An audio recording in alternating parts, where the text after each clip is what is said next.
سردار سلیم حیدر خان کا تعلق ضلع اٹک سے ہے۔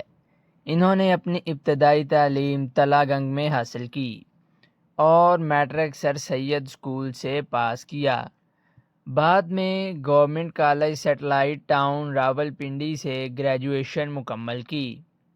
دوستو، تعلیم کے دور میں ہی ان کی سیاست میں دلچسپی بڑھ گئی اور وہ مسلم اسٹوڈنٹ فیڈریشن MSF کے صدر بھی منتخب ہوئے۔ دوستو، انہوں نے باقاعدہ سیاست کا آغاز 1997 میں کیا اور مقامی سیاست سے ہوتے ہوئے آگے بڑھے۔ وہ یونین کونسل کے ناظم بھی منتخب ہوئے، جس سے ان کے حلقہ میں اثر و رسوخ مزید بڑھ گئے۔ دوستو، 2002 کے صوبائی اسمبلی کے انتخاب میں انہوں نے پہلی مرتبہ پاکستان پیپلز پارٹی کے ٹکٹ پر حصہ لیا، لیکن کامیاب نہیں ہو سکے۔ 2008 کے انتخابات میں سردار سلیم حیدر خان قومی اسمبلی کے حلقہ NA-59 اٹک 3 سے رکن قومی اسمبلی منتخب ہوئے۔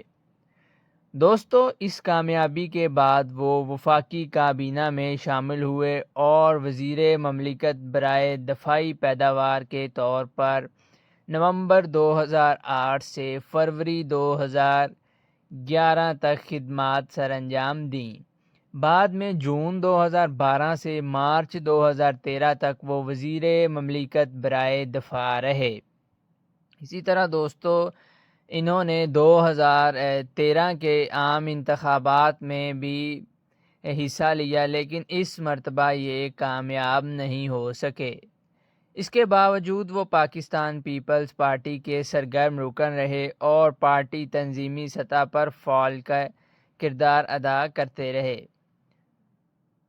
دوستو، بعد ازاں انہیں وزیر اعظم کے معاون خصوصی برائے بیرون ملک پاکستانی مقرر کیا گیا، جہاں انہوں نے سمندر پار پاکستانیوں کے مسائل اجاگر کیے۔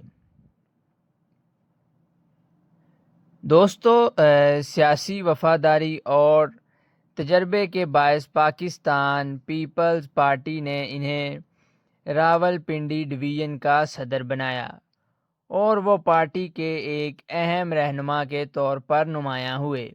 2024 میں پیپلز پارٹی اور مسلم لیگ نون کے درمیان پاور شیئرنگ معاہدے کے نتیجے میں پنجاب کی گورنری پاکستان پیپلز پارٹی کے حصے میں آئی۔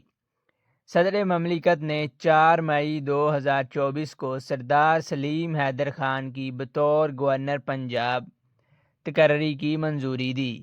10 مئی 2024 کو انہوں نے گورنر ہاؤس لاہور میں اپنے عہدے کا حلف اٹھایا۔ دوستو، سردار سلیم حیدر خان اپنی وفاداری، عوامی خدمت اور پارٹی سیاست میں مضبوط کردار کے باعث جانے جاتے ہیں۔ مقامی سیاست سے لے کر قومی سطح تک کا سفر اس بات کی گواہی دیتا ہے کہ مستقل مزاجی اور عوامی مقبولیت سیاست میں بڑے منصب تک لے جاتی ہے۔ دوستو، یہ تھی آج کی ہماری چھوٹی سی انفارمیٹیو سی ویڈیو۔ امید ہے آپ کو پسند آئی ہوگی۔ اگر آپ کو پسند آئی ہے تو ویڈیو کو لائک اور چینل کو سبسکرائب ضرور کر دیجیے گا۔ Thanks for watching.